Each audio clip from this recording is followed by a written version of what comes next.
Just to start, I'm going to introduce Michael O'Flaherty. Michael couldn't be here today, but he has sent us a video link. And so Professor Michael O'Flaherty has been established Professor of Human Rights Law and Director of the Irish Centre for Human Rights at the National University of Ireland in Galway since February 2013. He was Chief Commissioner of the Northern Ireland Human Rights Commission until November 2013. From 2004 to 2012, he was a member of the United Nations Human Rights Committee, latterly as a Vice Chairperson.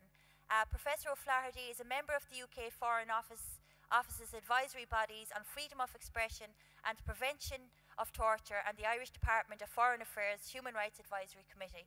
He is a Fellow of the Royal Society of the Arts and sits on the advisory boards of numerous human rights groups and journals internationally. So can we have a round of applause in his absence for Mr. Michael O'Flaherty?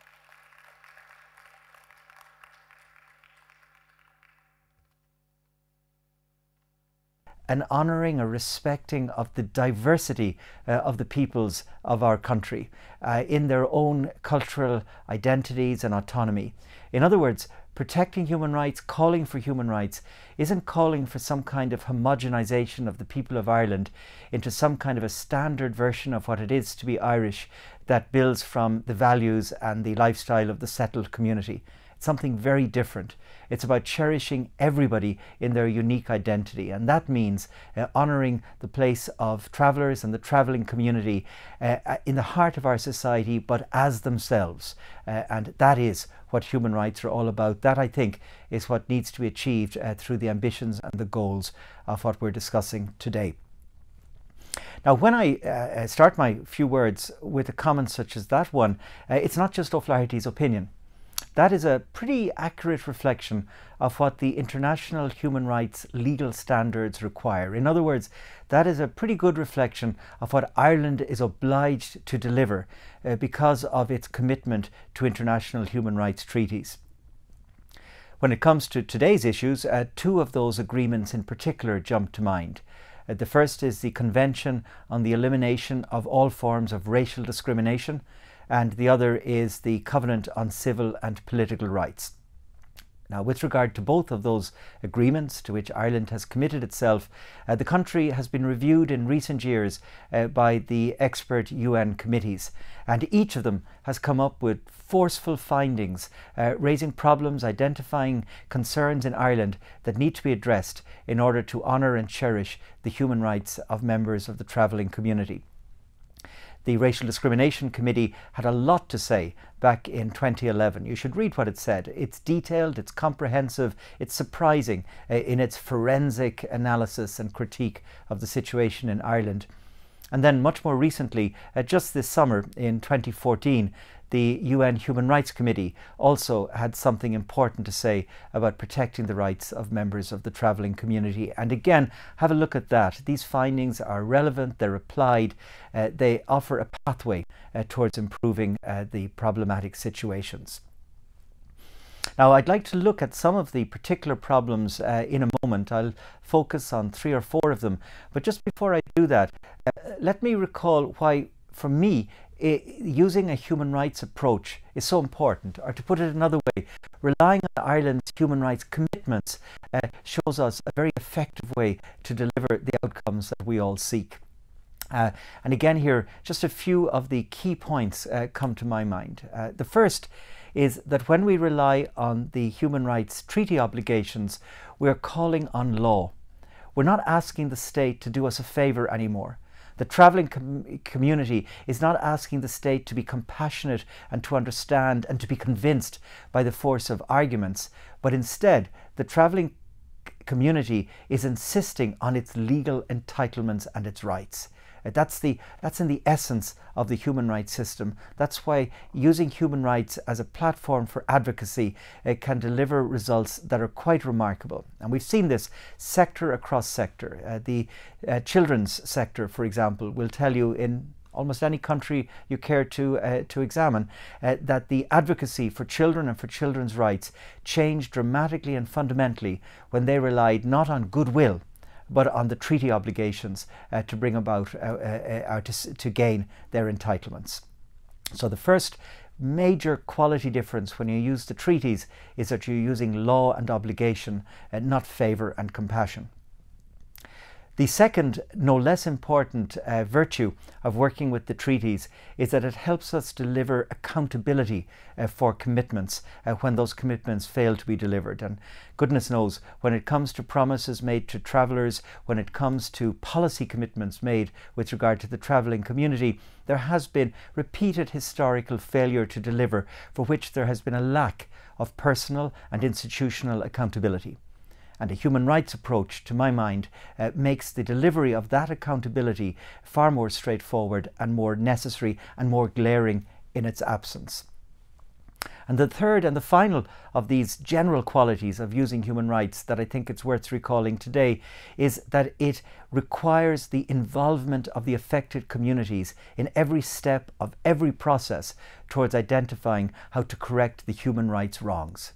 In other words, using a human rights approach demands the meaningful participation of members of the travelling community in every decision, every action that impacts for their welfare.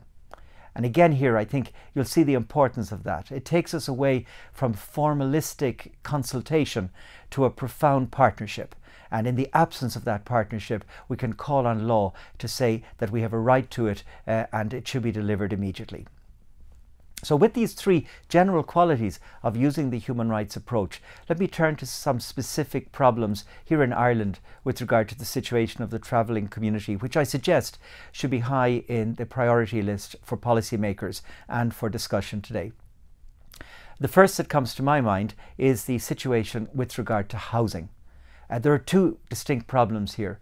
First is the volume of housing, and the second, the quality of housing.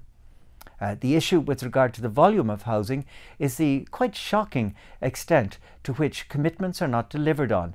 Money is allocated and it's not spent. There fails to be a drawdown, particularly at local government level, of funds that have been allocated by the Exchequer. Funds are drying up all the time, but nevertheless, figures suggest that even the little that's made available is not being spent.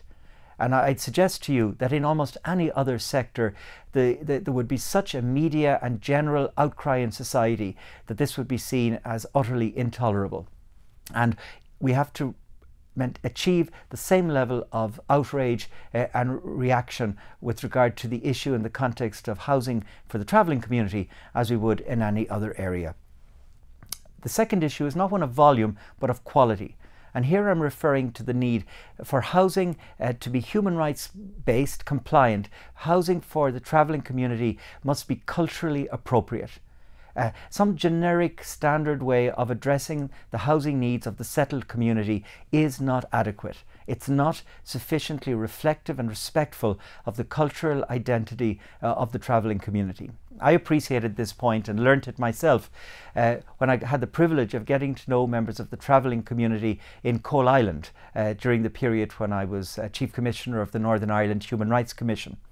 And it was the residents of the settlement sites in Coal Island who helped me understand, in their case, for example, the need to always make provision for stabling for horses.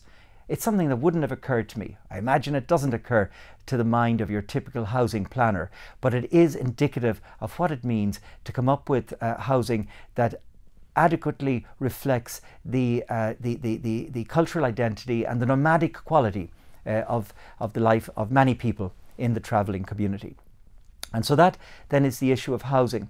Another issue that's of particular concern has to do with the common patterns of hate speech in Ireland, hatred expressed against members of the travelling community, where the law is inadequate to prosecute those people who make the hate speech. Hate speech in general must be prohibited. International law says that. It simply has to be prohibited in our societies. The state has to take the necessary action to chase the perpetrators, make sure it doesn't happen. And we have a legal problem on that here in Ireland. It's complex, there's many dimensions to it, but the solutions should be straightforward. Hate speech perpetrated against members of the travelling community should be addressed by the state no less and with the same efficiency and the same outcomes as any other form of hate speech against which it must act. The third issue I wish to raise with you today is very closely related to that of hate speech, and perhaps even to the inadequacy of provision of housing, and that's just the simple endemic discrimination that runs right across our society when it comes to the impact on members of the travelling community. The members of the Irish travelling community, I would suggest, are among the most discriminated against of people on this island, and that is quite simply unacceptable. It requires many responses, changes in attitude, public education. It also requires, as I said, strong legal provisions to make clear that discrimination is always wrong, is always a violation of human rights, and therefore a violation of the obligations of this state. Now, I'd like to wrap up with a last final observation, and it brings me to the fourth of the three concerns that I feel should be focused on today, and I'm sure many of which have already received considerable attention. And I leave this concern to last because I think addressing it will actually begin to give us the tools to address all the others. And that is the need for the state to acknowledge the distinct ethnic identity of the travelling community. It frankly is a complete loss to me why Ireland has not yet done this. The neighbouring jurisdiction of the United Kingdom did it years ago. The United Nations has been calling for it now for decades across the different monitoring bodies. There is simply no good explanation, no acceptable excuse for the failure by the Irish state to acknowledge that the travelling community has a distinct ethnic identity. Keep in mind in this regard that one of the primary considerations for distinct ethnic identities is the self-identification of the community at issue. And if the travelling community self-identifies as ethnically distinct, then that already in large part meets the requirements for that status to be acknowledged by the state. And acknowledging that status on the part of the state is the beginning of the solving of so many of our problems. It makes it abundantly clear that every pattern of discrimination and of hate speech has an essentially racist and ethnic dimension to it, which makes its unacceptability even more obvious to policymakers and to society in general. It also acknowledges that distinct identity of the travelling community, and not as just something that's different than the general norm across society, but as part of the most valued and treasured fabric of our society, without which Ireland would be so very much poorer. And so let me leave you with those thoughts. I believe passionately in what you're doing. I think the use of human rights to achieve the goals that you've identified is a correct and a good one. I believe that you followed through with it in its rigour, that it will deliver remarkable results for the travelling community in particular, but more generally for the health of our country across all of its communities and society. Thank you.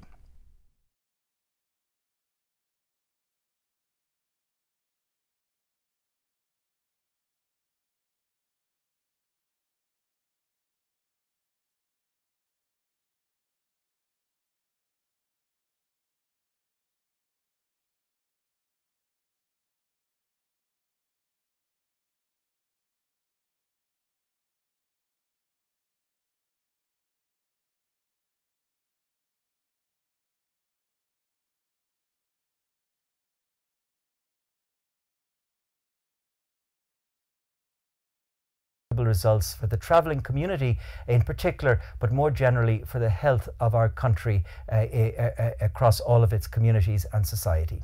Thank you.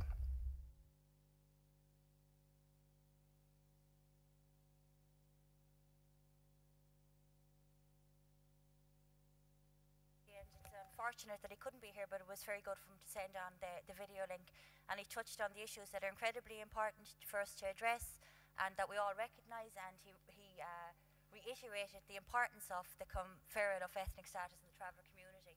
And I suppose it was interesting in particular around traveller accommodation and culturally appropriate accommodation, the importance of providing culturally appropriate accommodation. And anyone involved in the area of traveller accommodation knows that the travellers who desire or who want to live in culturally appropriate accommodation are the ones who suffer the most. They're punished the most for wanting to maintain their nomadic way of life, because they get the worst quality of accommodation. And if we look in the situation in Galway, the two of the main halting sites for travellers are out beside City Dump, where it's completely inhumane to put people out beside a dump. But that's the punishment they receive for pursuing a nomadic way of life. Okay, so the next speaker that we're going to have is Kate Morris. Kate Morris is Campus Engage National. Sorry, I'm going by the biographies. Chris McInerney, you'll do. So the next speaker we have is Chris McInerney. Dr. Chris McInerney is a lecturer in politics and public administration at the University of Limerick in Ireland, where he is currently course director for the BA in politics and public administration. His main research interests lie in the area of democratic participation, civil society, civic engagement, as well as the role of public administration in deepening democracy and promoting social justice. Chris has recently written a book called Challenging Times, Challenging Administration: The Role of Public Administration in Promoting Social Justice. Prior to returning to work in the education sector, Chris worked in a variety of national, Irish and international development organisations, including the Community Workers Cooperative and the United Nations Development Programme in East Timor. And he's no stranger to us in the Galway Traveller Movement. Thank you, Chris. Warm welcome. I'll have to continually turn around in circles, so I'm not having my back to anybody. I should also say I was also a member of the management group of GTM for 10 years, from the beginning, back in the days when the weekend used to start on a Tuesday and finish up the following Monday, which was, anyway, different times. So I'm going to talk to you about this exciting topic of public administration and social justice. I'm sure when you all saw this on the agenda, you were waiting with bated breath for this really, really interesting topic. Would that be? Okay, maybe not. Public administration generally tends not to be a subject that excites a whole lot of people. I won't say I even get excited about it. I do get excited about it myself sometimes because I think it's so important.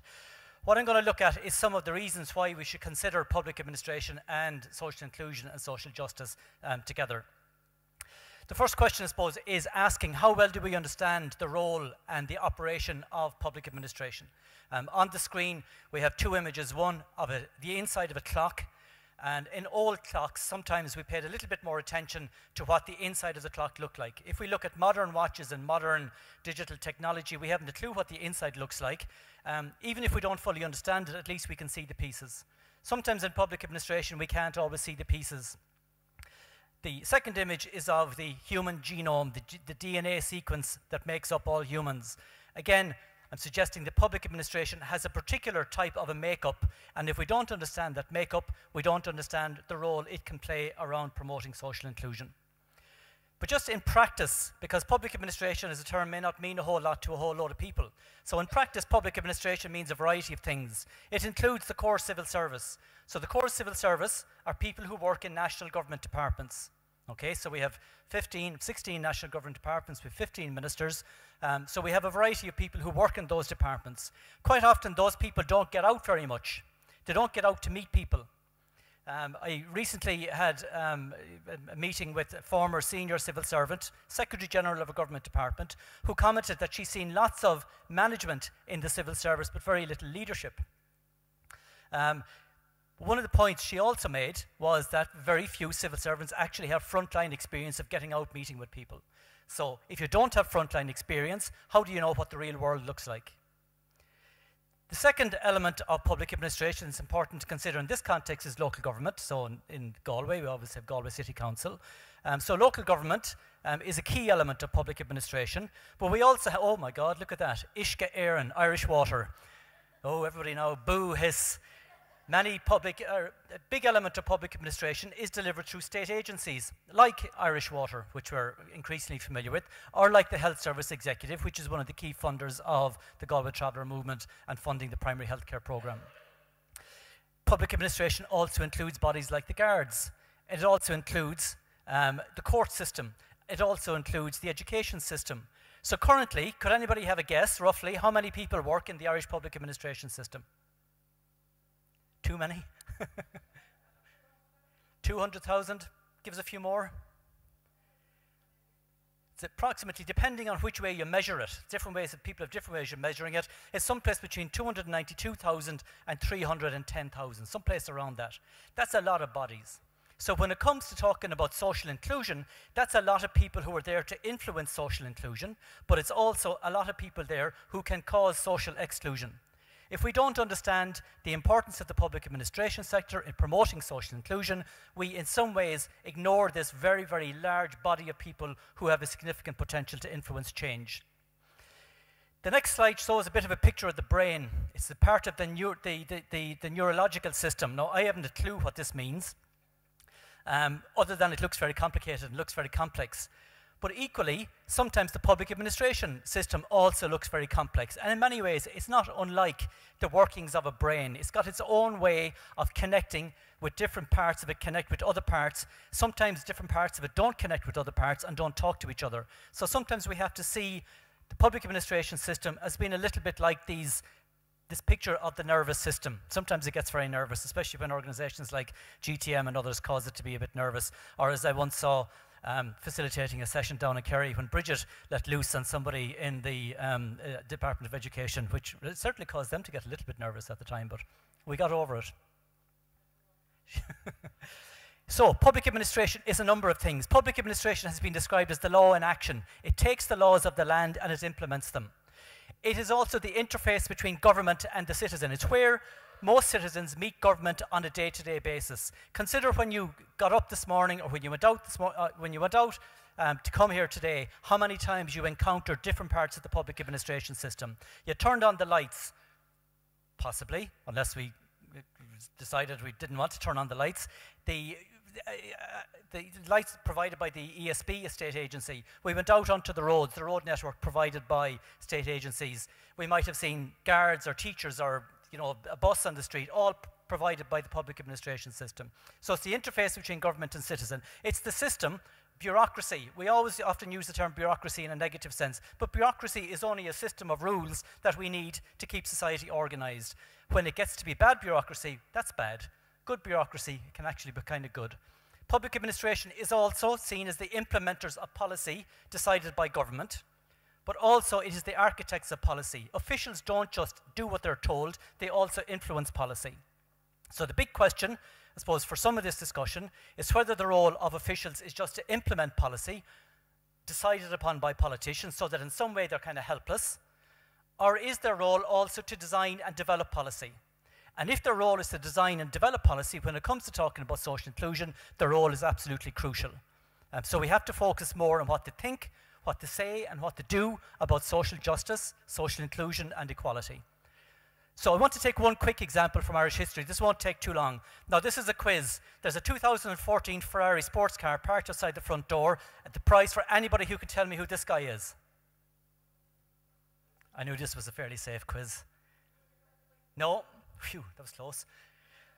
Fortunately, it is the Secretary of the Department of Finance before Whittaker, a guy called J.J. McGilligan. I'm sorry, I'd love to give you the car, but it was, yeah. It's a guy called J.J. McGilligan. He was the Secretary of the Department of Finance from 1927 to 1953. He was from Kerry. But I'm using him as an example of how officials influence approaches to social justice, so bear with me for this for a second. So this is a bit wordy, but really what I'm looking at here is the making of the Irish Constitution, which was put together in 1937. In the Irish Constitution, Article 45 sets out a number of what are called directive principles of social policy. They are guidelines that talk some quite interesting points around social policy and effectively about social justice. The key thing with these guidelines is, and I'll quote from the article, they can only be used as guidance for the Oireachtas.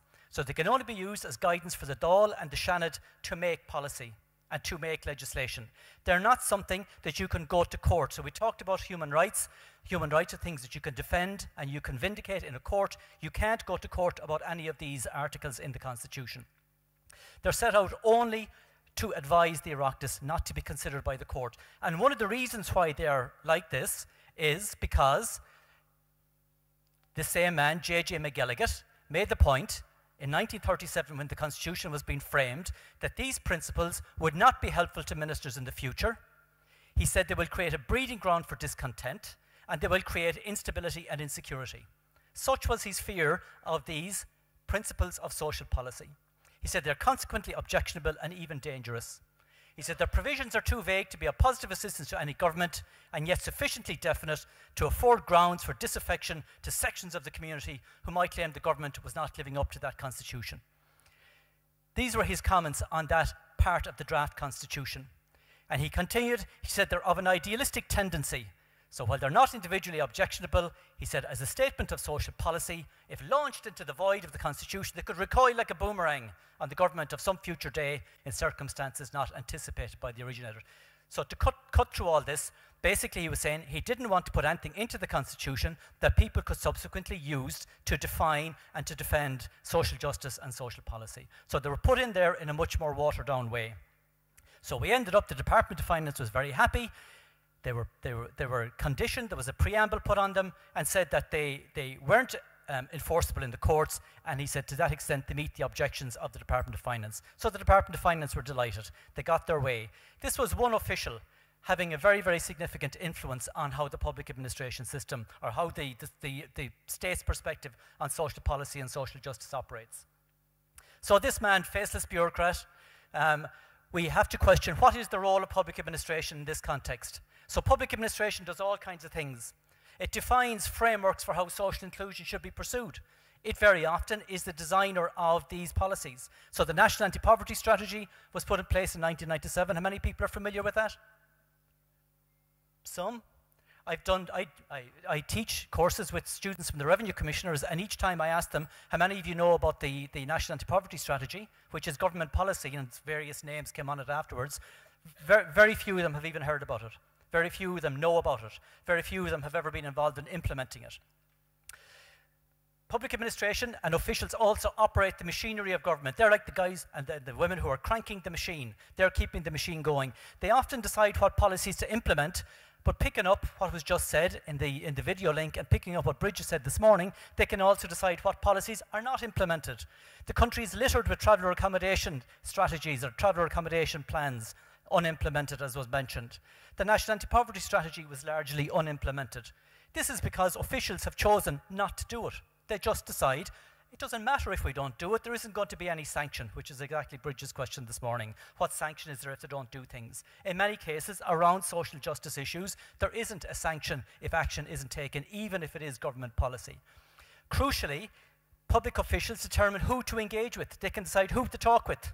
Many years back, GTM called out Galway County Council about the behaviour of some of its officials, and Galway County Council informally, and maybe formally, decided we will no longer talk to the GTM. And as a result, GTM was put out in the cold for a long, long time. They can decide who to listen to and who is heard. So even if you're brought in and you're engaged with, they can decide, we're not going to listen to you, we're going to listen to the guys in the suits and the ties from down the road. Public administration will also listen to how different groups are listened to. So we were talking in some of the presentations earlier on about the language that gets used. Some language is acceptable, some language is not. Emotion isn't acceptable quite often when you're dealing with public administration. They don't like people to get too excited, even though things may be questions of matter of life and death.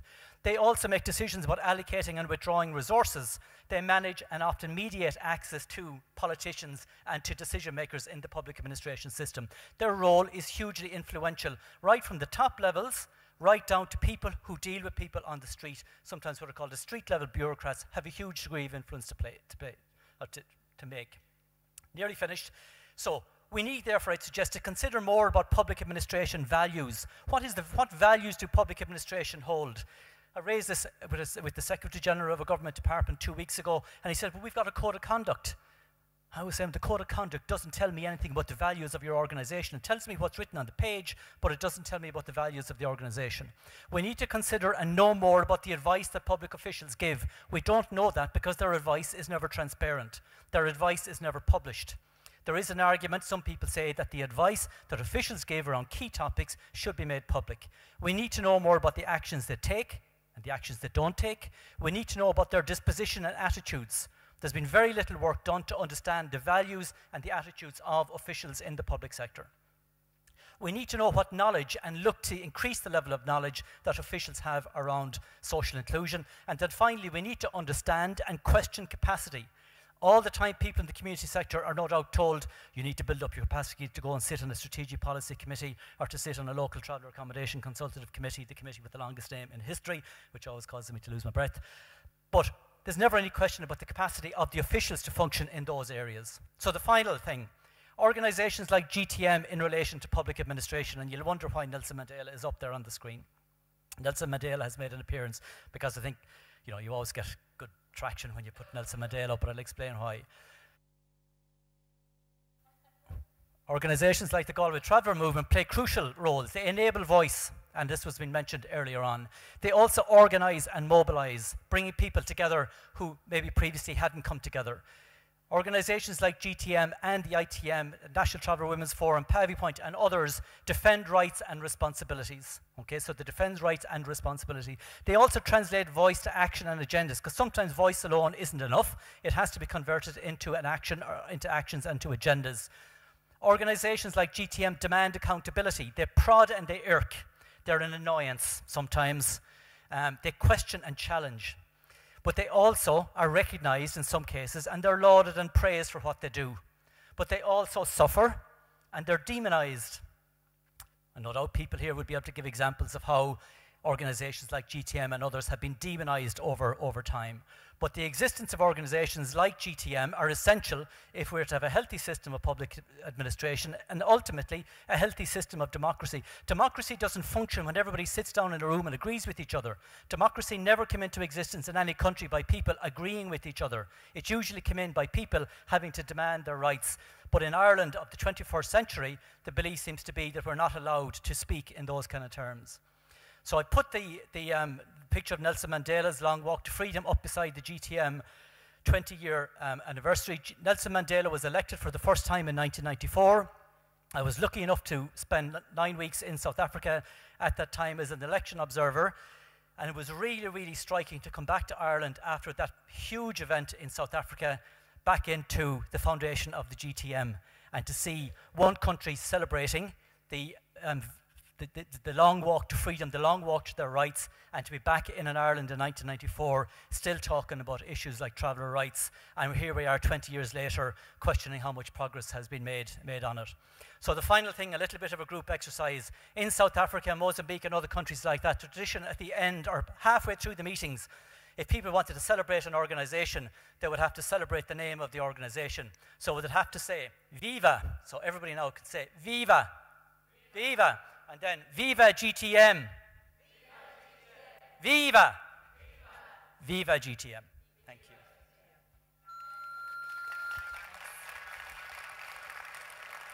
Well done, Chris.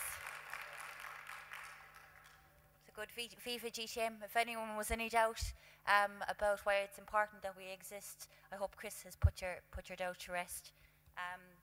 So I think one of the underwriting kind of themes all day as well is the lack of will to implement policies is a major contributing factor to where we're at today and to the lack of progress. So that lack of will in the hearts and the minds of the people that have the power to implement policies. And yeah, how do we challenge that?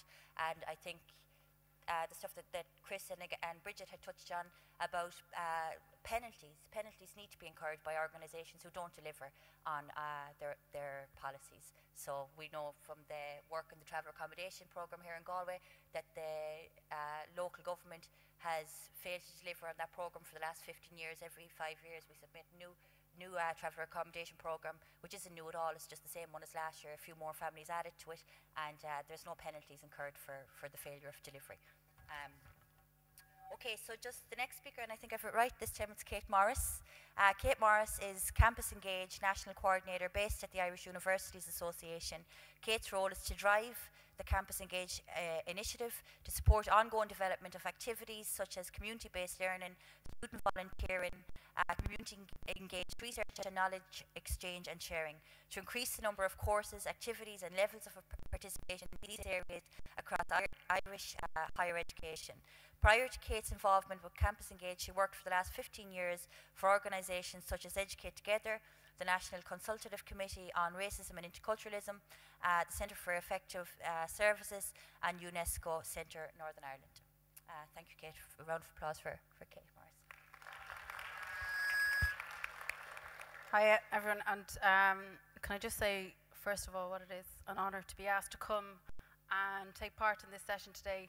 I'm a year and a bit into the job, and what I'm really going to do here today is talk a little bit about what Campus Engage is, what it's set up to do, and as it's just been articulated there, my background is working to establish the national development of the Educate Together sector. I worked with Stacey as chair for a while with the NCCRI and for the CES, so I've seen a couple of different perspectives about how this work is driven and often dictated, and just kind of reflecting on the need for this bottom-up approach to the recognition of travellers' rights and travellers as an ethnic minority group.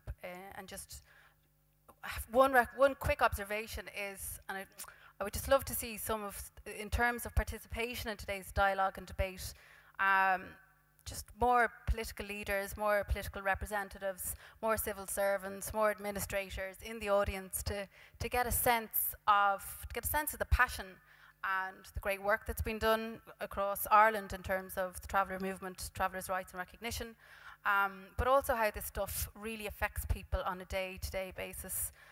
Cindy's piece was particularly emotive and moving, and I can't help but feel as part of the problem as a settled Irish person, and just how crucial it is for people to have spaces like this where people could come together, listen to people's case studies, their lives experiences, and really, put the shoes on the other foot and walk around. And I think that is part of the bigger problem is the lack of dialogue, the lack of space to have those conversations.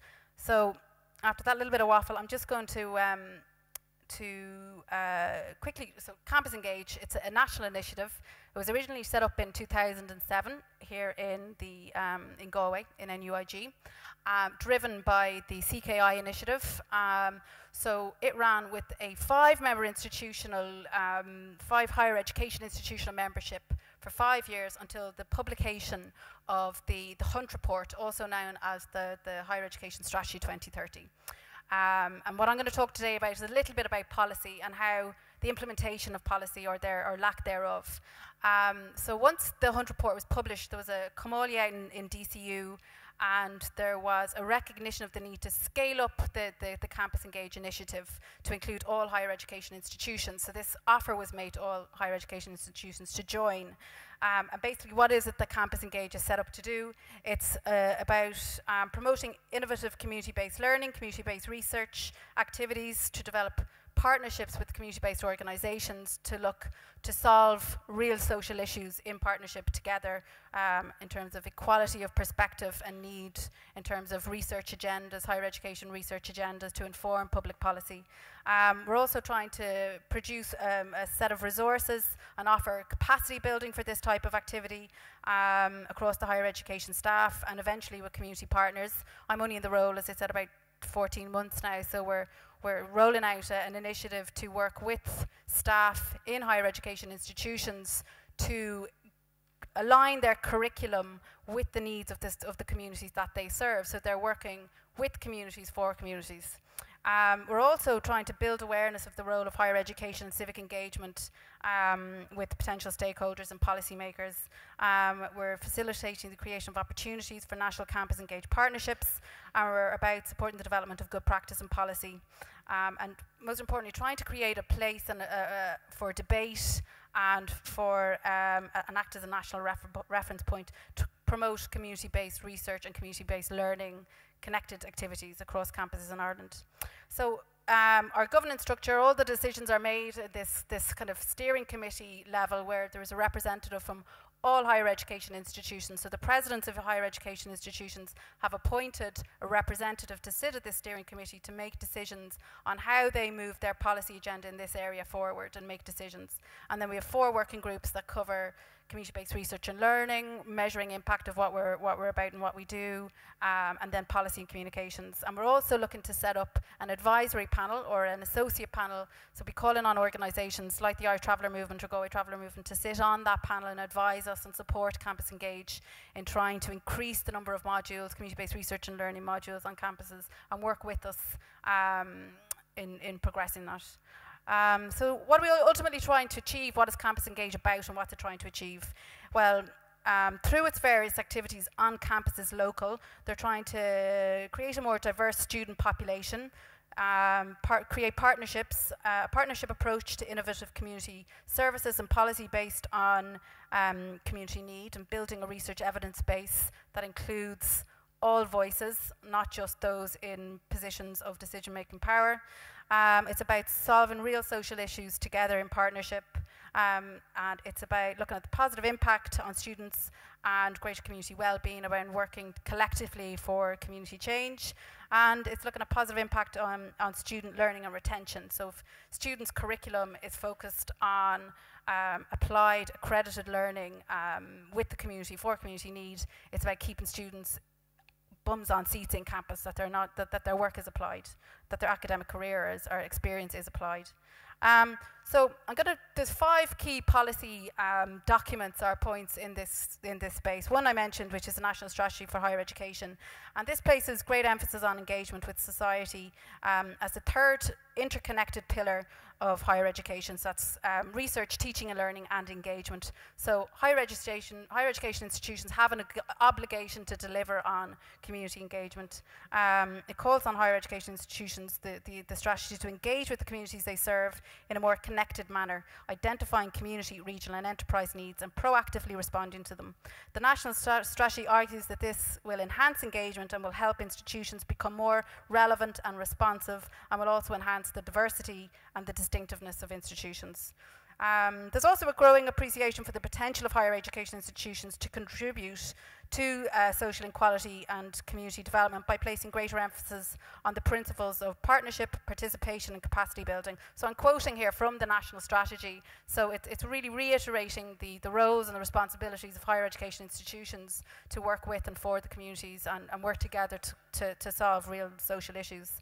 The other policy document that is, it's not really it's legally in terms of acts. So this social responsibility is enshrined also in state legislation on higher education, with the Universities Act of 1997, requiring our universities to promote the culture and social life of society, and with the Institutes Act of 2006, calling for a contribution to the promotion of the economic, culture and social development of the state. Most recently, and I think one of Campus Engage's big coups over the last 12 months was the signing, the co-creation and the signing of a national charter for community and civic engagement for higher education institutions. So this was spawned from the steering committee who co-authored a 10-point charter, and I have a copy of it here. I'm just going to ask somebody to fire around a copy of it. But this charter was signed publicly with the media and present, and the 22 institutional presidents of 22 higher education institutions, and a number of sections. Section 4, 6 and 7 are key points that call on, I couldn't grab a copy of it there. Can I grab one of those for you just to, thanks a million, sorry, I should have kept a hold of one. But there's 3 sections in the charter. So this was co-authored with the presidents, and so section 4, we'll contribute to build a campus community imbued with civic culture, through the use of space, cultural activities, commitment to diversity, cooperation with partners, student civic engagement, to all relevant operational practices. Section 6 is we will partner with relevant stakeholders and agencies to promote our institutions as hubs of engagement activity in order to actively address the local and regional development, regeneration and research agendas. And point 6 is we will contribute to the widening participation and lifelong learning agendas by promoting civic and community engagement.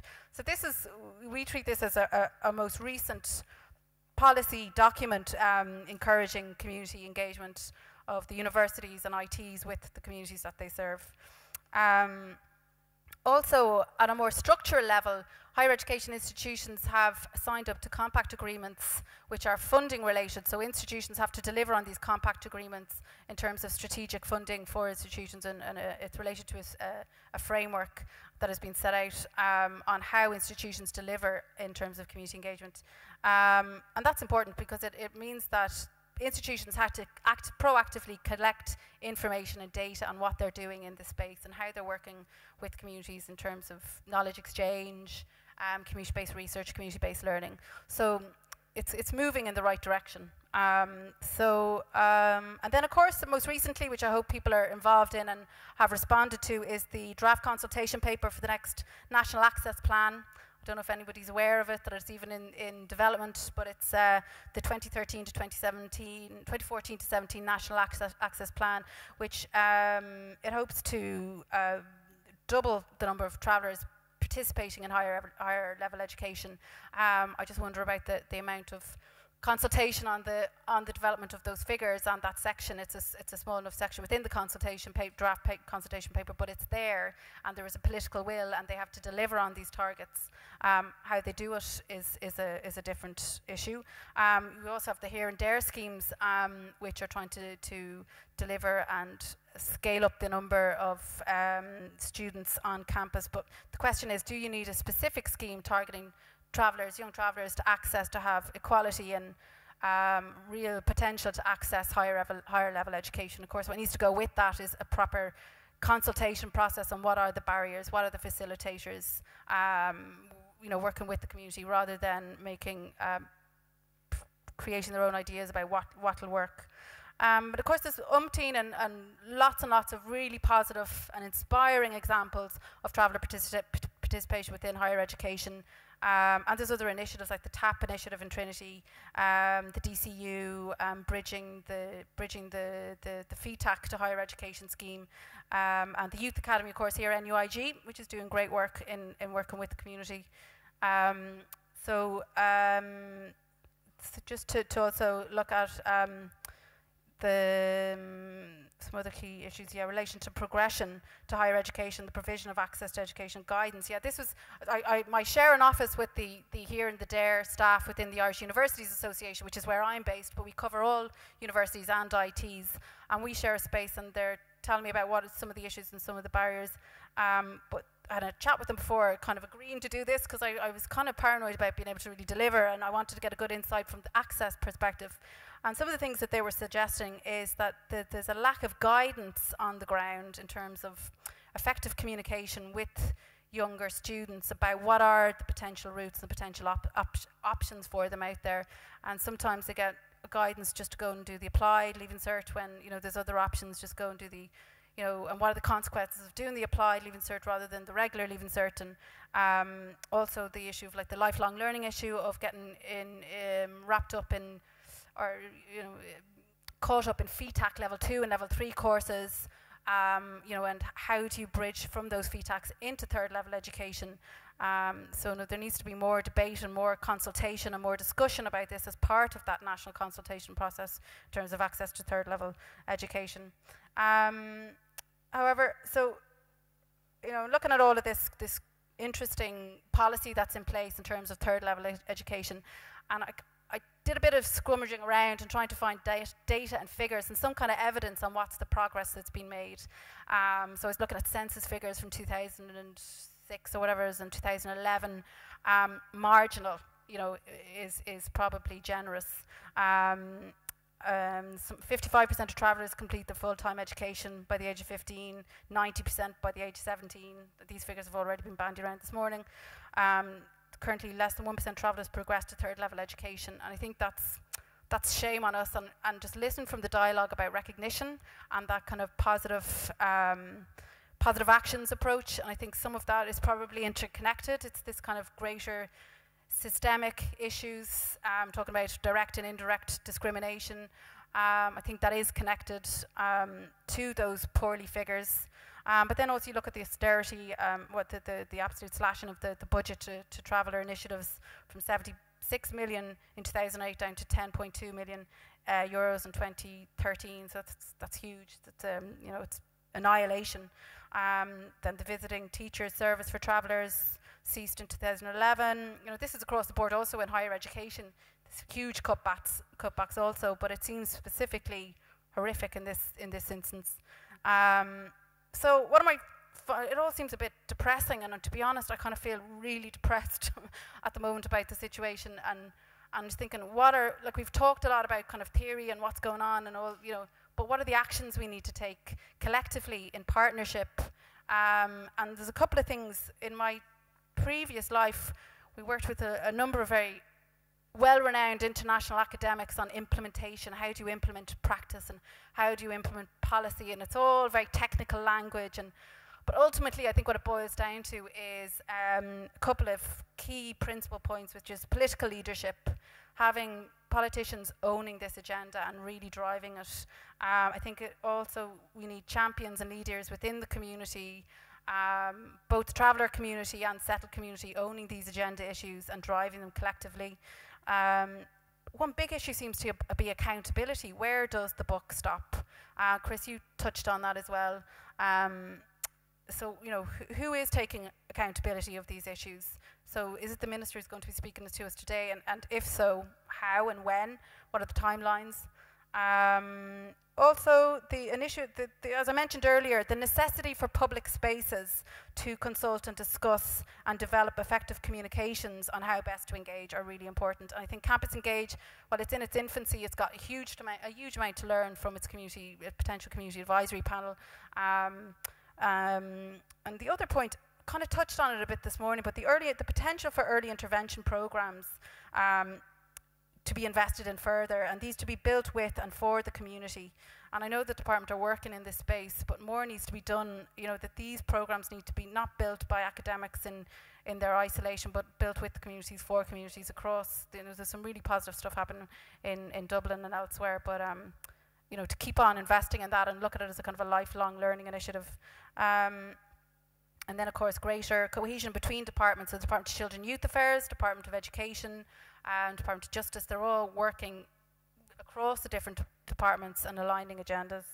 And again, central to all of this, and I think particularly in Ireland, we have a small demographic, we have potential to make real long-term meaningful change. I think a lot of this is built on relationships and how important relationships are, to manage them, to mind them, to find ways and spaces to communicate and listen, most importantly to listen. So we hope that Campus Engage is one of those, you know, that we can begin a relationship here with the traveller community of Ireland and encourage further spaces for communication and dialogue, a two-way dialogue. So that's it. I'm sorry if I've gone over the 10 minutes. I don't think I have. Cheers. Thanks, Wayne. So it's great. It's brilliant to hear about all the different initiatives on campus, and I suppose it's not before its time either that in research that there's an onus now to give back to the communities that are being researched, and I think that's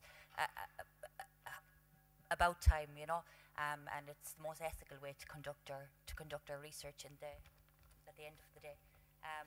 And I think it probably comes from the fact that it's getting harder and harder to get communities to engage with research because there's been so much disservice done to them in the past, and nothing has been given back. People have gotten titles and nothing has been given back, so they're welcome developments.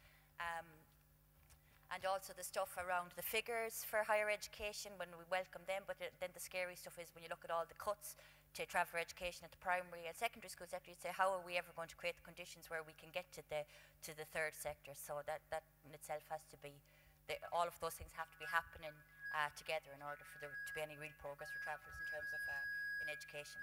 So our final speaker, Anastasia Crickley. I'm just going to introduce Anastasia, and then we're going to open up the floor to everybody else. So Anastasia Crickley is the head of the Department of Applied Social Studies in NUI Maynooth, which for over 30 years has provided professional education and training for community workers and youth workers. She co-founded Pavey Point Traveller and Roma Centre and was the first chairperson of the European Union Fundamental Rights Agency. She is actively involved with the Council of Europe and United Nations initiatives in the fields of human rights and discrimination, and is an elected member and vice president of the UN Committee on the Elimination of Racial Discrimination. And I suppose anyone in the Galway travel movement, Anastasia is no stranger to us either. So, warm welcome for Anastasia Crickley. Do we need to use microphones? Yeah. When we got instructions for this afternoon, we were told not to use PowerPoints, and we were told we had to sit down. Some of us are, but I'm semi-well behaved. I'm standing up because in case the ones behind me are laughing at me, so I can turn around and have a look every now and again. And I promised to try to stick with the 10 minutes. I already asked Bridget here to give me a dig when I've spoken for 10 minutes, and maybe, what's going wrong with this thing? Into the darn thing. All right, I'll do exactly what I'm told. Okay. First of all, I'd like to congratulate GTM on 20 years of progress towards travellers' rights. I think, and let's give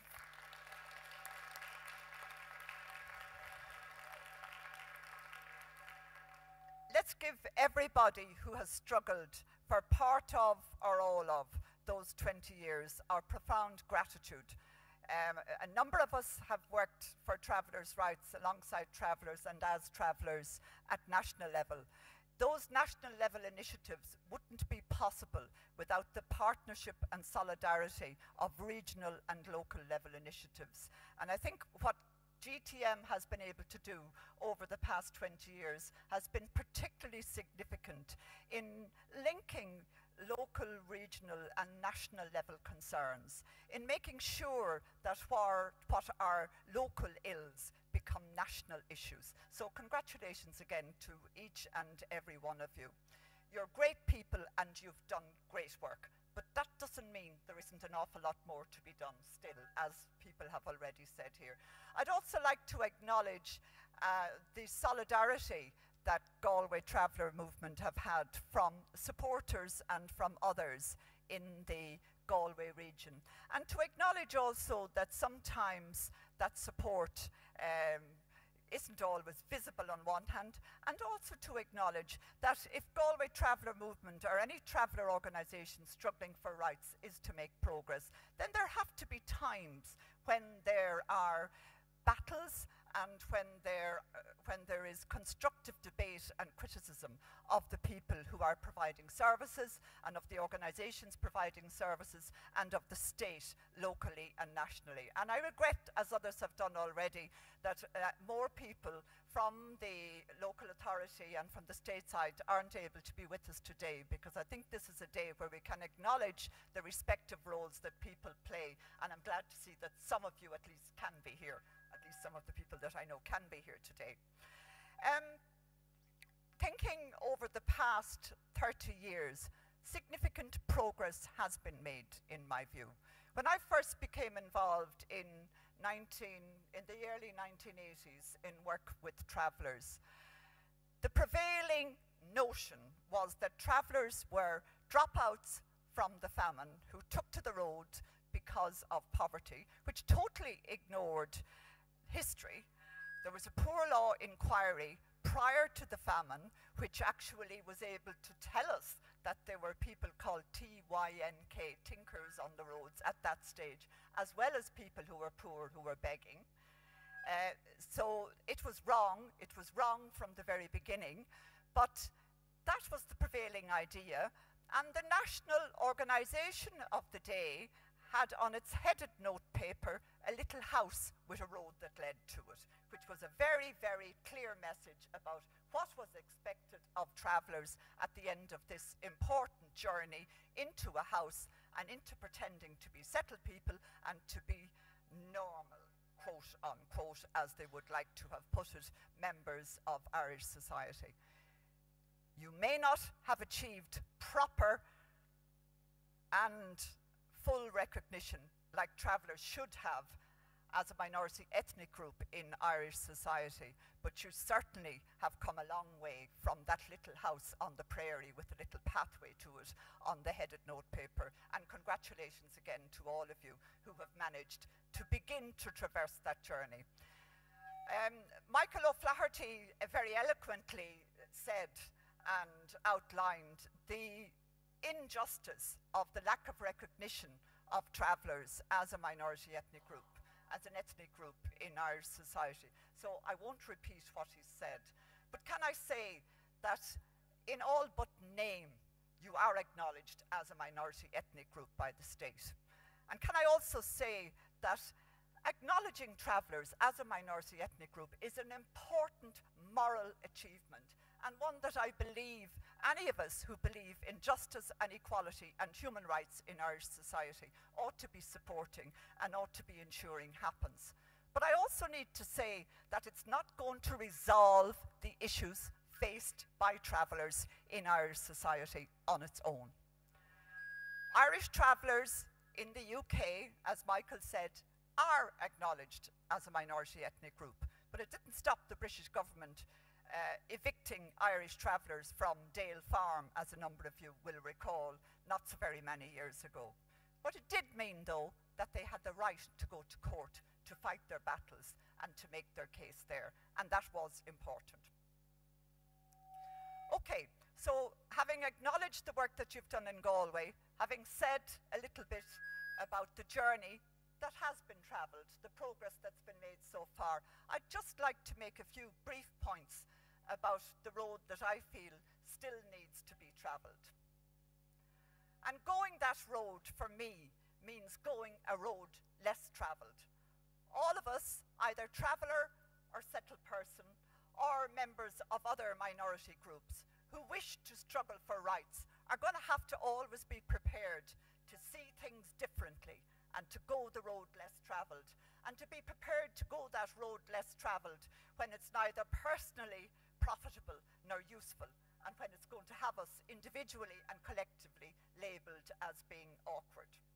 So just a few things of those awkwardnesses then. Firstly, I've already mentioned ethnicity. Ethnicity is not something that can be conferred. You either do, or we all belong to different ethnic groups. You mightn't call them that, and it doesn't really matter whether we do or not, but we all belong to different ethnic groups. Some of us come from a dominant majority ethnic group. Others come from a minority ethnic group. And sometimes a minority ethnic group, like in South Africa, when white apartheid prevailed, a minority ethnic group is the one that's in charge, even in charge of the much bigger ethnic group.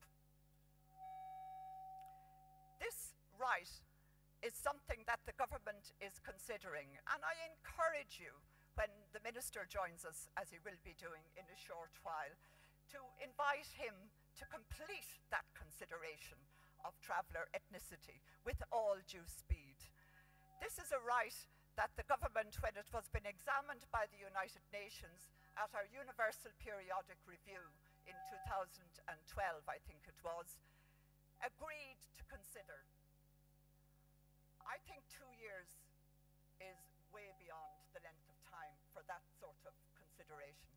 And I think since the Irish government already reports to the United Nations about the racism experienced by travellers when we're reporting to the Convention for the Elimination of Racial Discrimination, since we also report about the rights of travellers to the Council of Europe when we're reporting under the Framework Convention on National Minorities, and since we also report under various other conventions about the discrimination and the rights of travellers, it seems to me, on the face of it, it's a very short step to fully acknowledge travellers' ethnicity.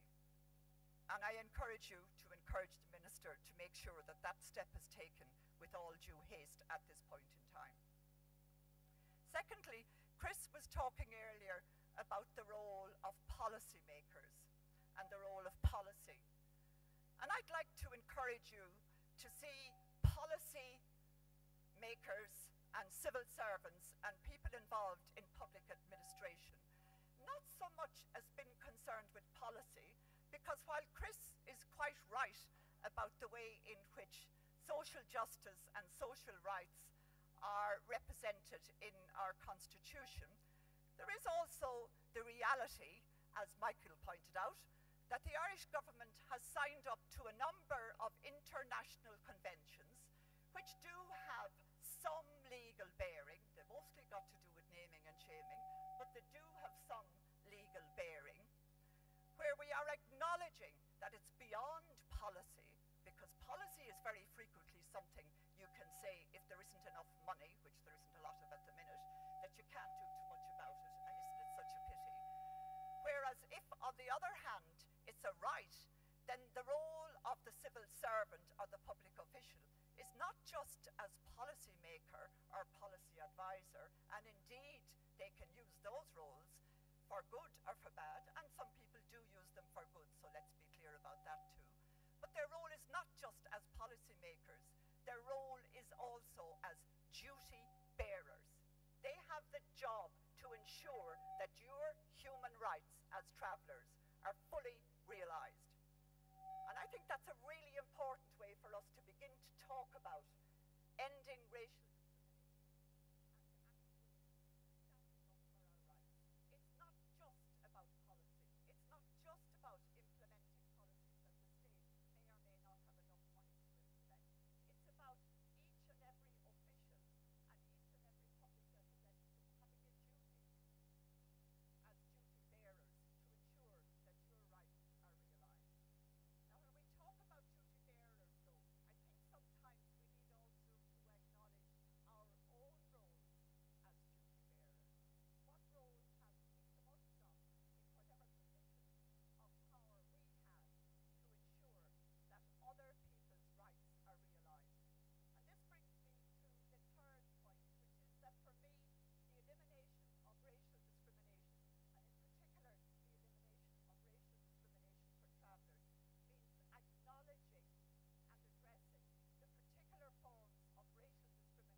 referring for 16 days in November to the 16 days of violence against women. The racial discrimination experienced by traveller women can't just be resolved by occasionally acknowledging the rights of traveller women to engage in enterprise. And I very much support the work that has been done by GTM in that regard, because economic rights are a great way of achieving other rights as well. But for traveller women's rights to be acknowledged and for racial discrimination against traveller women to be eliminated, it demands that all of us, all traveller men as well as all traveller women, are prepared to play their roles as duty bearers in ensuring that traveller women's rights are acknowledged. And it demands that all of us who are settled people are prepared to stand in solidarity with travellers in that regard. Fourthly, I want to address the question of hate speech. The portrayal of travellers, which Cindy dealt with this morning, and the way in which travellers are being spoken about in the media, not to mention in a number of popular, not documentaries, but popular, what do you call them? I obviously never see the darn thing, so I can't. Things like love, hate, and all of these. The way in which, and a number of other programs, the way in which travellers are being portrayed, I would suggest to you sometimes, creates the conditions for hate towards travellers, creates the conditions where travellers can be othered in a very specific way. And travellers and Roma have been treated as others in this part of the world and all over Europe for more than 600 years at this point in time. But I think at this, just now, all of us need to be very vigilant about the slippage with regard to hate speech and the way that can slip very easily into hate crime. What seems funny, what seems interesting, and what seems the sort of thing that you can kind of get involved in and look from one series of it to the next, or from one episode to the next. When you think about what the message is and what it's telling you, I'd suggest that the message is about hate speech, and the message is about creating conditions where people can treat travellers in a discriminatory fashion. I've just mentioned Roma, and I believe to eliminate racial discrimination towards travellers, it's not possible to do it without also acknowledging the racial discrimination being experienced by the 5,000 Roma who are part of Irish society at this point in time. There are less than 40,000 travellers in the country. The cultural similarities between Roma Romani people and travellers, as a number of you have acknowledged, are certainly there. I believe that in particular, eliminating racial discrimination for travellers means standing in solidarity with the Roma who are part of Ireland now, and ensuring that the services and provisions that you are rightly demanding for travellers are also available for Romani people, and that they have the opportunities to participate alongside you in those demands. I don't believe either that we can eliminate racial discrimination for travellers and Roma without changing a number of things in our society. Racial discrimination is a feature of the sort of an Ireland that we have chosen to create in the last number of years. An Ireland where people who are from other cultures feel unwelcomed and excluded. An Ireland which has kept a number of thousands of people in direct provision, which denies them even their basic human rights. We've got to struggle to eliminate those type of things in our society. We can't eliminate racial discrimination purely by focusing on the very legitimate concerns of travellers and of Roma. So I believe that any sort of radical approach to eliminating racial discrimination means also working and standing alongside others who experience it in Irish society. If you don't stand alongside others who experience it, then you too become part of the problem, because there is no reason why some people who experience racial discrimination, and I take the Irish in Britain as an example, can't also be racist towards other people who experience racial discrimination and who are less powerful than themselves. Two more things. Firstly, I believe that it's through empowerment, and I want here to again commend the work of the traveller organisations over the past 30 years in this process. It's through empowerment of people experiencing the issues that transformation comes about. Power is never relinquished easily. It demands that those of you who are experiencing the issues are empowered to speak of them and empowered to address them. It's not just about being able to complain. It's about being able to articulate what the future might look like and how the present situation can be quantified. It's a struggle, and it's a struggle that's got many twists and turns to it. But I encourage you to continue to engage with. Lastly, since we're in a university, and Kate has already spoken about Campus Engage, and since I work in a university, I think there is also a job for education. The job for education is, of course, about the education of travellers, but it's also about the responsibility of education at all levels to ensure that education is not discriminatory. That at first level it includes travellers, that at second level, where most of the problems are, that travellers don't feel forced out, unwelcome and unable to continue. And that at third level, even although I'd like to commend all of you here who are involved with Campus Engage, that it goes way beyond that engagement and way beyond the value of a day like today being hosted in a university. The figures for traveller participation at third level are disgraceful, and that's the only way that they can be described. The responses from the university sector frequently have to do with extramural programs and specific community engage initiatives.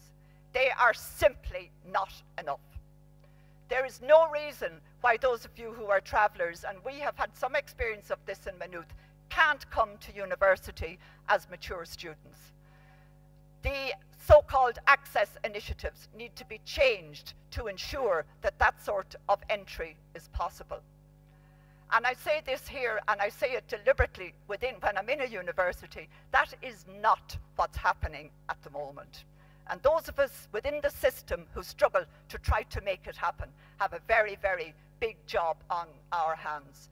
The answer lies in engagement on days like today, but the answer for third level institutions needs to go much further than that, and I challenge all of us who are part of third level institutions and who are here today to engage in that process. Thank you for listening. I hope some of it made sense, and I look forward to your questions and to working with you into the future. And I also look forward to our engagement with the Minister when he arrives. Thank you. Thanks, Mayan, for that. And very powerful words and a lot in that, so I won't even try and recap on it fully, but I'll pick up on the stuff that I suppose that's important and key to me. And I think it had come up earlier as well that, you know, travellers talk about the importance of travellers using plain language, but I think it's also really important that we're able to use the language of academia and the language of the oppressor. And I think through education, it's the only way that we learn to use that kind of language. And I do agree that there are more opportunities now than there ever has been for travellers to attend third level, and people need to start to take those routes more seriously, because you can only get so far, I think, without attending third level. Are you sure? Sorry. I seen you laughing. I thought you had something to say. And just, I suppose, around the Access programmes, and there was a longitudinal study done on the Access programme here in Galway, and looking at students and how they fared at the end of the study. So it showed that students who'd come in through the traditional entry routes and through the Access entry routes fared no differently at the end of third level. So that the problem lay somewhere with the post-primary schools sector, that people came in here and some people had no formal education, some people had 600 points on their leaving cert, and at the end of their degrees they went out with the same results. So this, you know, that those things need to be kept in mind. And I think probably there's differences in how the Access programs are done and throughout the country. I know that from experience with the Access program here in Galway that they're incredibly open to the Galway Traveller movement, that they've engaged with us any time that we've asked them to engage. They've always engaged, they've invited us here, they've come out and given information where it was needed. And it was through Access that many travellers gained entry to college. Myself, I was one of the first students on the Access programme in 1998 when it was just a pilot programme. I was a young 18-year-old school leaver at the time. And since then it's extended into a mature student programme as well, and lots of travellers have come in via the Access programme and have gone on to have great success. And I'd imagine that if people's experiences, travellers' experiences in relation, or how they experience third level, if there was any research done on that, it would be quite interesting. But I know from my own friends and from the people that I've gone through college with that our experiences here in NUI Galway have been absolutely exceptional, and I'm not being naive about that, but we've had really, really good experiences in this institution. Okay, so I'm just going to finish up and I'm going to take questions from the floor, and what we're going to do is if someone has a question, this might put you off asking now, but hopefully not, that you'll come in here and join the circle and ask your question from in here and take a seat, and hopefully we'll have loads of seats in here at the end that everybody will ask a question. So, where to begin? Or who to begin with? Any questions? Lads, you talked a lot throughout the whole thing. Do you have anything to add there? Michael? No? Anyone? Yeah, Maria, come on. No? No. Yeah. I just want to pick up on the point around the education stuff before we move off it. I just have to say that I agree that there is not near enough being done by universities in this country when it comes to travellers and third level education. And while the strategy for higher education has put some targets in there in relation to travellers, which in some ways says has doubled, it's a tiny, tiny fraction, as has already been said. And like, if the third level sector wants to actually seriously address the issues and the numbers of travellers in third level education, They need to be progressive and aspiring and not just minimalistic. We've seen where there has been quotas in the past by third level universities which were around minority ethnic groups and travellers named specifically in that, and they never reached those very low. They weren't even in any way, you know, progressive in numbers, but they're very low quotas. So third level is primary and secondary. Primary education has failed generation after generation of travellers. And there's a danger now that the third level will start doing that. I mean, there's huge things and huge strides that need to be made in relation to the traditional routes, which have been non-traditional for travellers, because there's been very few travellers finishing second level education. We are starting to see that change a little, not near enough, and given the cuts that we've seen in the last 4 or 5 years, there's even a rowing back of where we've seen a bit of progress around some of that. So definitely those non-traditional routes, which is the traditional route for the majority population, has to be opened up. But the point that was made in relation to the mature student and opportunities through the access routes for them, it's really important that they get addressed seriously. And I'm talking as a traveller woman who's gone back into third level education as a mature student.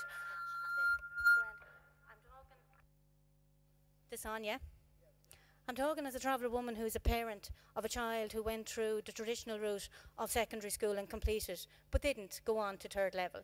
And I'm talking as a traveller woman who is a grandmother of 2 beautiful granddaughters that I want to see those routes opened up to.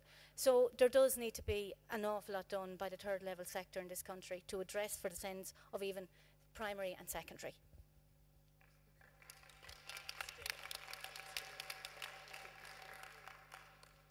I was just going to make 1 or 2 points around the third stuff, but I can shut up if. No, if people. Are you sure? You sure?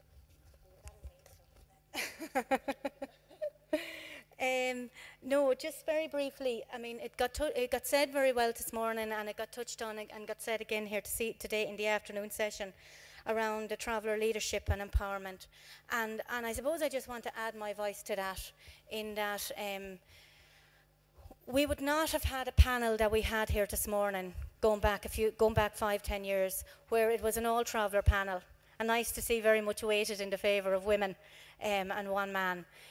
So I think, you know, in terms of one of the points that was made earlier on the day around progress, that has been a really significant piece of progress, and that empowerment.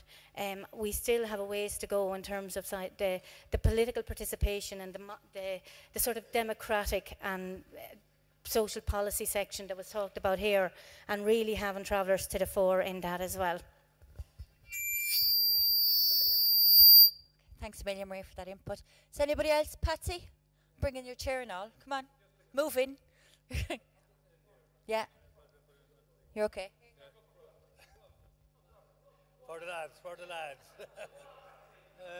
Patsy brought the lads. It's just to say that, you know, I've been there from almost the start in different capacities. And it's just that we had some very, very strong people talking for travellers at that time, the likes of Rachel and Margarita after Rachel, and Erwin and other people. But now it's great to see, and it's your comment, and that's the comment I would like to make as well, that we are so strong now that we have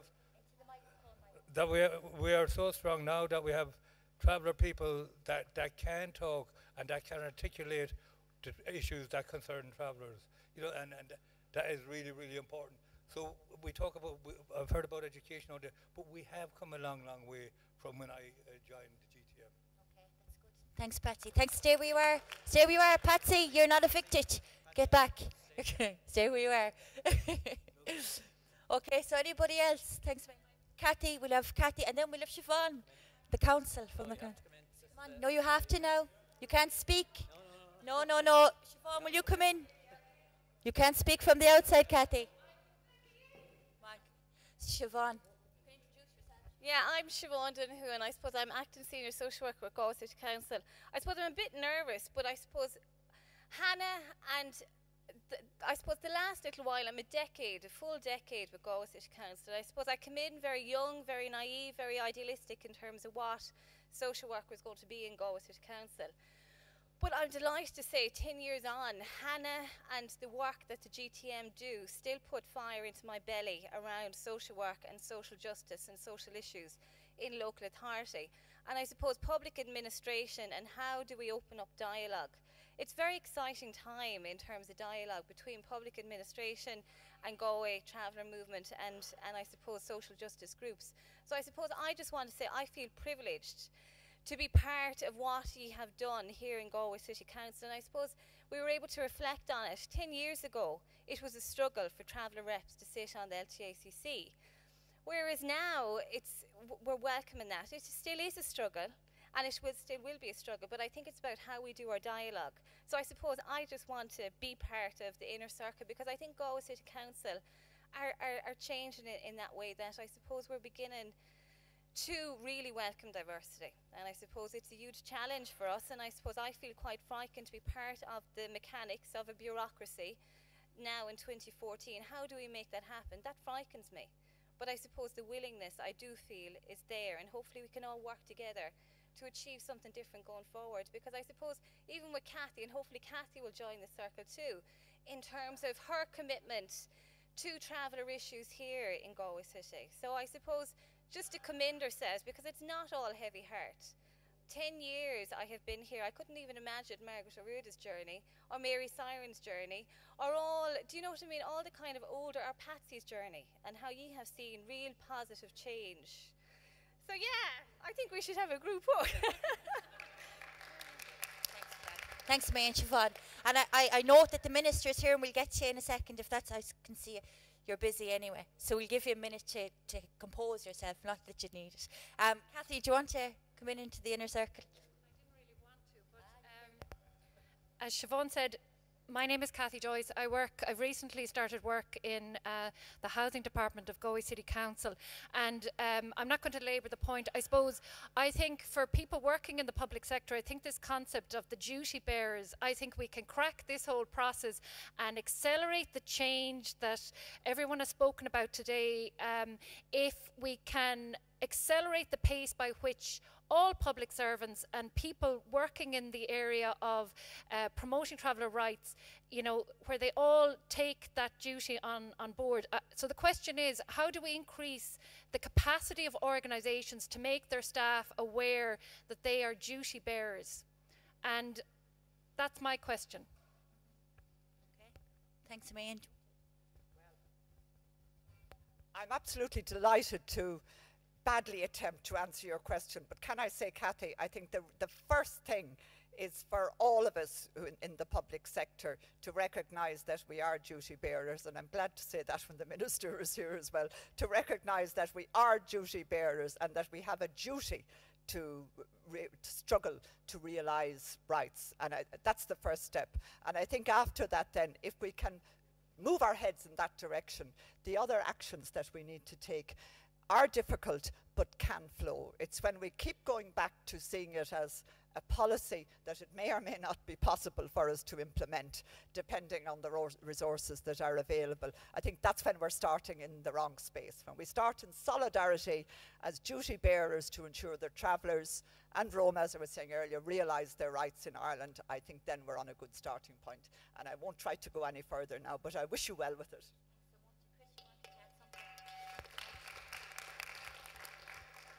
Yeah, it's just, again, a brief comment on that, and it's gone back to the earlier discussion on human rights instruments and their value as a source of guidance for the public sector and for politicians. One of the most interesting things, though, the former Human Rights Commission ran a programme of training in a lot of these human rights instruments, produced a lot of interesting literature on the human rights instruments. I remember having a conversation with them and asking them about it. Well, who funds that? It was funded by Atlantic Philanthropies. It isn't funded by the state as part of its ongoing training of civil servants. And in teaching that I do with civil servants, I've asked them, you know, and having this discussion around the whole of public administration and social justice and introducing the human rights instruments as kind of key sources of guidance for them. And sorry, Minister, but making the point to the officials that they're not just there to be led by political priorities of the day. They're also there to be led by the Constitution. They're there to be led by international human rights instruments. There are provisions that civil servants, irrespective of the government of the day, are to follow. But they receive no instruction in them. They receive no training of them. They often receive no guidance that they're actually in existence, which is a kind of a real issue. So I think there's a significant, I suppose, overarching problem of capacity building for public servants. Many people come into the public service with specific training and then they bring that capacity with them. Not everybody does, but I suppose in many ways the challenge is to move from capacity that focuses on the technical administration of rules and regulations to a capacity to bring about transformation in society. And the reality is that many civil servants, apologies for anybody who this doesn't fit, many civil servants don't get encouraged to think about transformation. They don't get encouraged to think about the bigger picture and how things should change.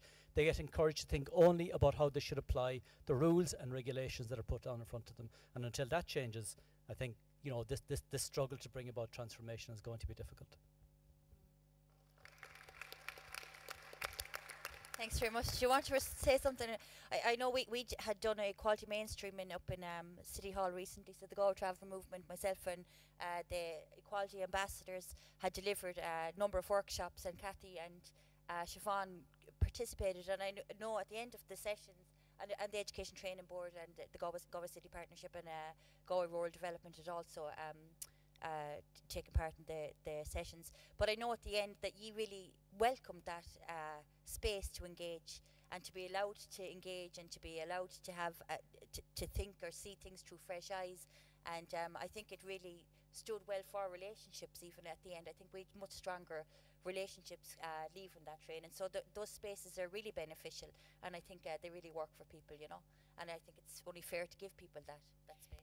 Just while we're talking about that, though, I think it's important, particularly while there's political representation here, to say that within Galway City Council, we participated in the equality training there recently, and it was extremely powerful and thought-provoking, and I think that anyone who participated in it came out looking at things very differently, so that we who are at the front line would approach our work from the very first point of contact with any frontline person. We approach it differently. The point I would be making to our political representatives here is that there was about 15 to 18 people who participated out of a staff of about 450. So you can see the huge body of work that needs to be done. And I think it'll make everyone's job easier, because as was spoken about earlier today, there's a huge amount of goodwill. I mean, we all live in Irish society. Everyone, there's a cost to everyone if we don't get this right. Everyone pays, so we're all in it. But to bring about the transformation that's needed in this year, 2014, there's massive soft measures needed, and there has to be political will. So it's not about just talking about it. You know, it can be implemented on the ground, but it's about those types of programs being rolled out en masse, and it can be done. Thanks very much, Cathy. Kathleen, do you want to come in? We have a seat left. We'll bring in more. Okay, I'm going to sit, if you don't mind. I suppose that really I suppose we've listened to an awful lot that was said here today. Everything fabulous, great speeches, and we have progressed a lot. But I think it's also very important that we need to recognise that in some ways, while we have progressed a lot, we've also lost a lot, and we have fallen back in many ways. We only have to look at the huge number of suicides that are happening in travellers over the last 20 years. And the waste of youth, the amount of travellers who are unemployed, who have no prospects of employment, and they don't even have the traditional trades that they fall back on. I'm a firm believer that, I suppose really, that I do believe that education is a great equaliser, because it can open your own awareness to the layers of oppression that are there, that are falling down on travellers, and the weight of it. And for most of our lives, because we're born into that situation, because we live that situation, we normalise it, and we are not actually fully aware of all of the things that are impacting that close in our opportunities, or restrict our opportunities and restrict our growth. So I think we need to be, as a people, we need to be aware of that. I really believe that we need to kind of move back in some respects, I suppose, over the last 3 or 4 years, because of the organisation that I have started to work with. I was working with Minker Sweden. We were getting to move to different parts of the country and meeting travellers, only travellers face to face, in different parts of the country. And while there are some areas that are doing really, really well, like Galway travellers here, and parts of Dublin and other parts of the country, there are other places that travellers are very, very isolated, hugely isolated, and feeling extremely vulnerable because of that isolation. And I would look at the town that I'm from, which is in Ennis in County Clare, and 20 years ago we were farther ahead than where we are now. And because of cutbacks and because of controlling individuals or controlling organisations, they've taken away power from travellers and disempowered. I think we need to recognise that as well.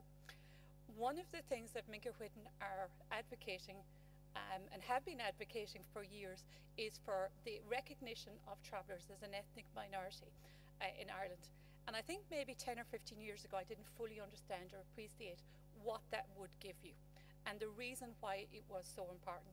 It's important to all the people who have gone before us, who have died down through the generations, and who lived oppression and their history that wasn't acknowledged and the experiences that they went through, that isn't acknowledged. And I think it's very important that we get that recognition now, but it's also extremely important that our government and our political representatives are fully appreciated and fully aware of what are the issues that travellers are facing and the layers of issues that travellers are facing, because I genuinely don't believe that they get it.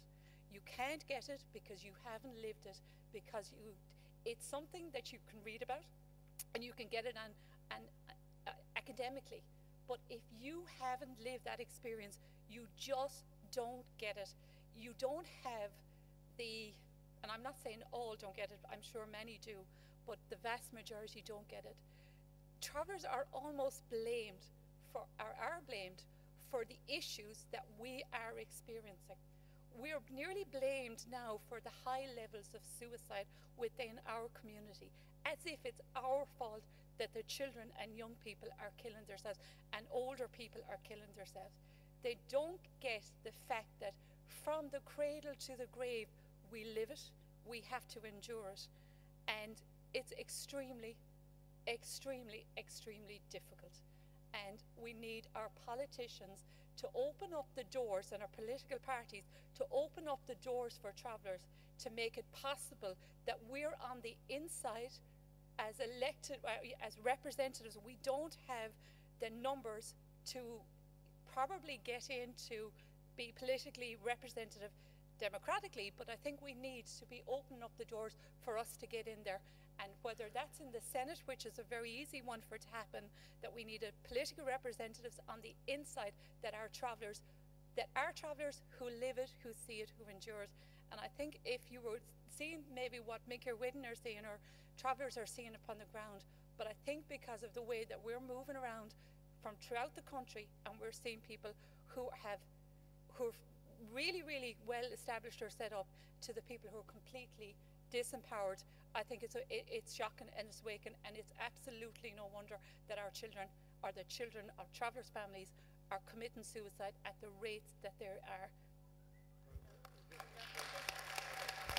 I see Anne with her hand up here. Just let Patsy respond to that. Just to say, Kathleen, I think there is a lot of young travellers out there, men and women, that would get across the board support from travellers and the settled community if they decided to go for election. I know there's at least 2 in Galway that would get a lot of support.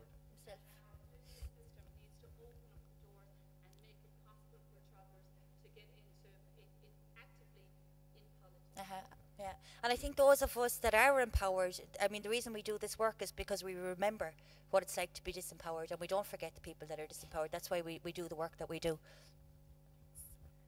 My name is Anne Irwin. I'm one of those people who has been involved with Galway Traveller Movement since the very beginning, for well over 20 years actually, as it is. Miss Chris McInerney, Ona, Patsy and others were involved at that time as well. But I'm actually speaking today on behalf of the Community Workers Cooperative. I'm the acting national coordinator of the Community Workers Cooperative, and I think the importance of today was to really bring home a message that the work of organisations like Galway Traveller Movement is absolutely crucial at the moment, has never actually been more important. I mean, we were reminded today of the important work that GTM and others do in terms of irking and prodding, of reminding public servants and civil servants and others that they are duty bearers and have a responsibility to ensure traveller equality as well as other equality. And I think for me what it brought home was there is so much work that still needs to be done, and how absolutely imperative and crucial it is that that work is resourced and funded adequately. And currently the Community Workers Cooperative is working on the whole issue of local government reform. We've done about 37 workshops, including with the National Traveller Partnership and other traveller organisations around the country. And what has been brought home to us is the real worry and concern on the ground amongst traveller organisations as well as other organisations that this work is really being threatened. And I would like to call on the Minister that is here to speak to his colleague Alan Kelly to remind him of the absolute imperative that these organisations are left to independently continue their work and to find a resourcing and funding mechanism that will allow them to do that. Thank you.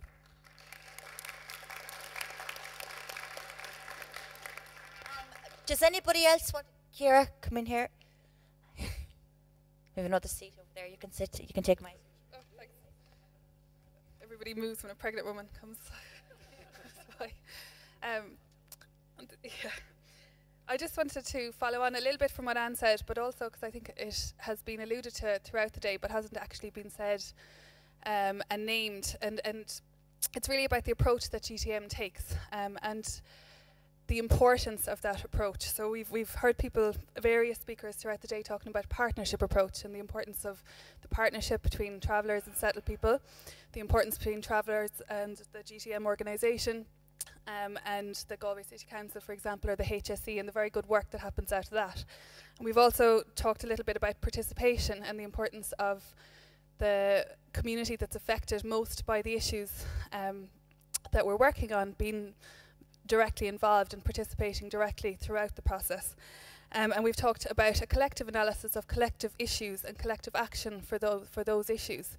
And what we've been talking about all day, but what we haven't mentioned, is the importance of the community work approach that's embedded and has been embedded in the Galway Traveller Movement from the very beginning. And the success that can bring for the participants that participate in all of the various levels within the organisation. Myself, I'm a community worker, and I worked in the Galway Traveller Movement. Now I'm a lecturer in Maynooth, and I'm a member of the directors, the management. And one of the things that always strikes me about the Galway Traveller Movement are the structures with which it works, so that there are 50% representation of travellers within the management committee, and that meetings don't happen unless that is being lived up to. But all of these different components that I've just mentioned and really just alluded to, as everyone else has mentioned throughout the day, are the community work approach, community development as a way of having a collective analysis with the participants, people who are actively experiencing the issues, and a collective action for collective outcomes. And I think that's really fundamental to the work and really needs to be highlighted today. And I suppose GTM congratulated for a very good model of community work and how it works. So, thanks.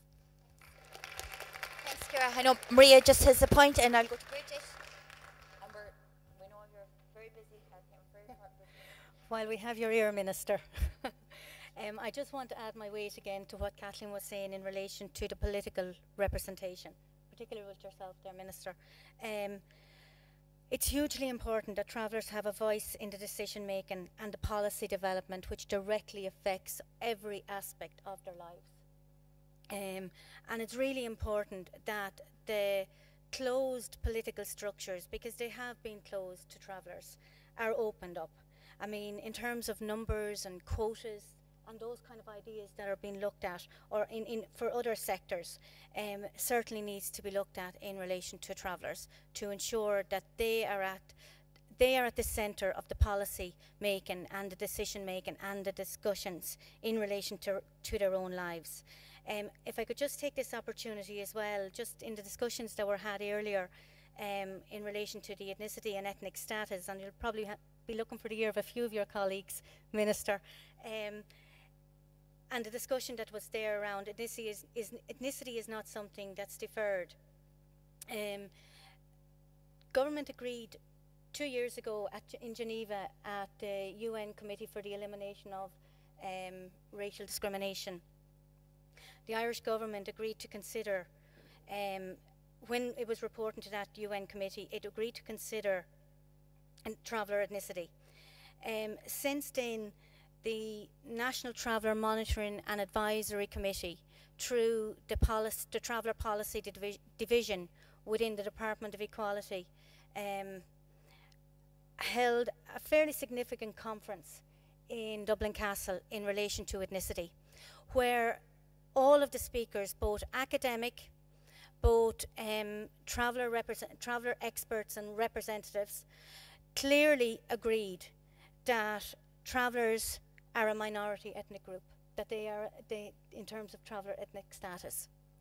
And the findings, the overall findings in the report that was produced by the department, the policy division, the Traveller Policy Division within the Department of Justice, the overwhelming not recommendation, but the overwhelming agreement that was contained within that report was that travellers do constitute an ethnic minority. So it'd be really important if you find the right ears maybe to have a word in, and yeah, so that's. Thanks. Yeah, Bridget.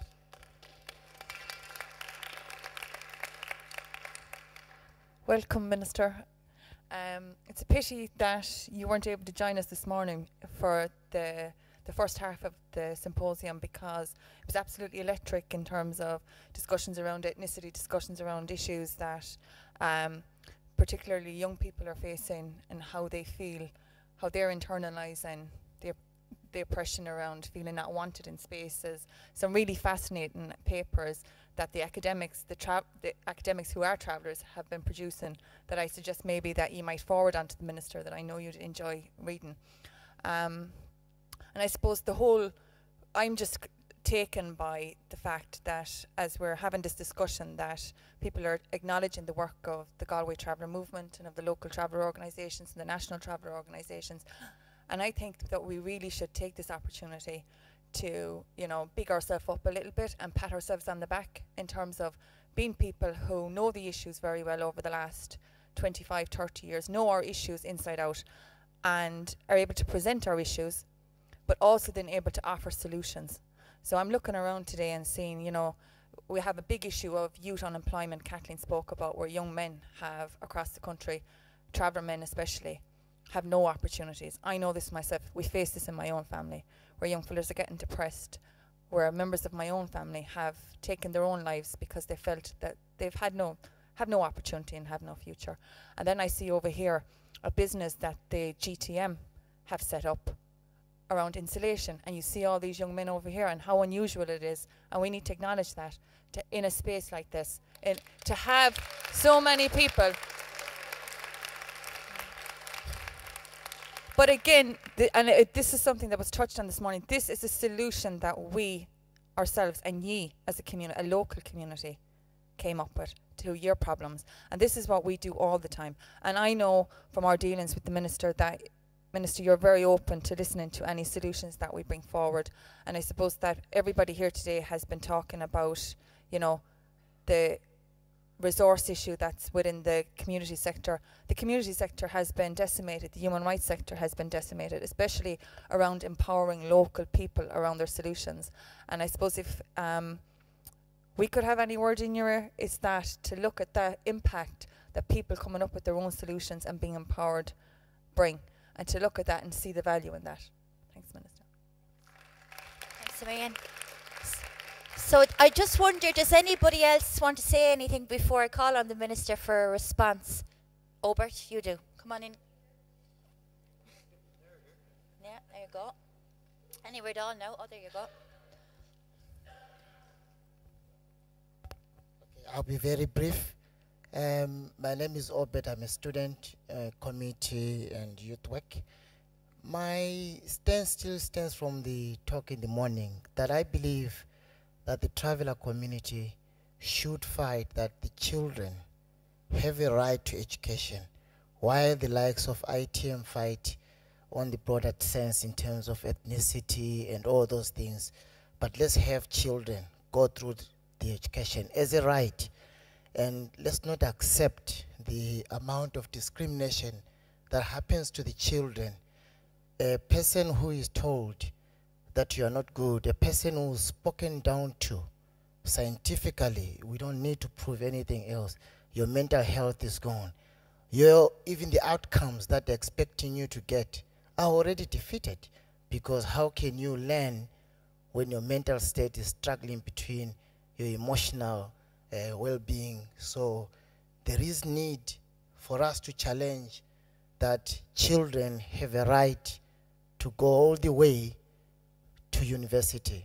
And as it stands, as I look on the paper, it's very wonderful, because I was looking at something that certain levels of income should allow the state to help people to go all the way to third level. So where is that effort being made to utilize such an opportunity that I believe, Minister, you ascribe to, in terms of it is you acknowledge that there are people who don't have the financial means, and that these amounts are available in the state. So let's see the children, even from the traveler community, just like any other children, who I believe should be afforded that kind of opportunity. I look at myself, where I come from. My parents really were not educated, but when this thing, they used to call it education, came through, they said, you just go through, because we believe it's going to help you. And they are late now. If I didn't get that kind of, at least level of education, I don't think I'll be able to speak before you here. So they are late, but they left me with something I was able to step on. So I believe, as a community, traveler and non-travelers, let's fight for the right for children to go through all the way to third level, and especially focusing on the rights. Children have no right to be discriminated about, of. They have no right to be spoken out of. Let me not go further and preach. Okay. I think it's time, because I see